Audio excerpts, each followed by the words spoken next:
Итоги года подвели отряды юных инспекторов движения. Строгое жюри оценивало не только задания КВН, но и работу за год. Посмотрели, кто сколько провел мероприятий, кто в каких мероприятиях участвовал в районных, республиканских, в российских, федеральных.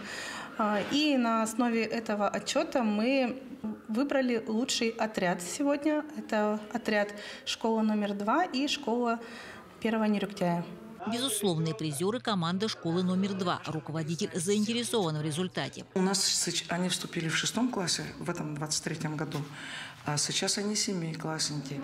И вот мы в эту весну 6 класс будем посвящать. Вот у нас уже больше 20 человек, значит, будет, наверное, уже 30-40. И каждый год будут вступать и вступать. Самое главное, они работают с малышами, объясняют к соревнованиям, когда готовимся. Мальчишки вообще правила знают. Всего за 1 год команда успела не только получить навыки, но и представить район в республике. Мы сначала выиграли здесь, на районных соревнованиях. Потом поехали в Якутск. И прошли соревнования и заняли 4-е место. Как считаешь, что тут помешало войти в тройку?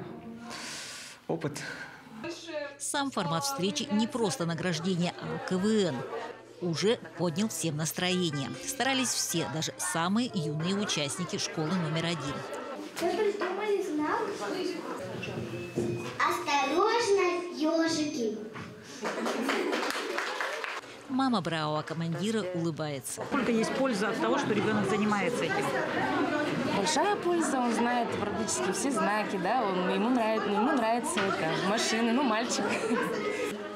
Нескучные знания, которые дают несомненную пользу как малышам, так и старшим ребятам.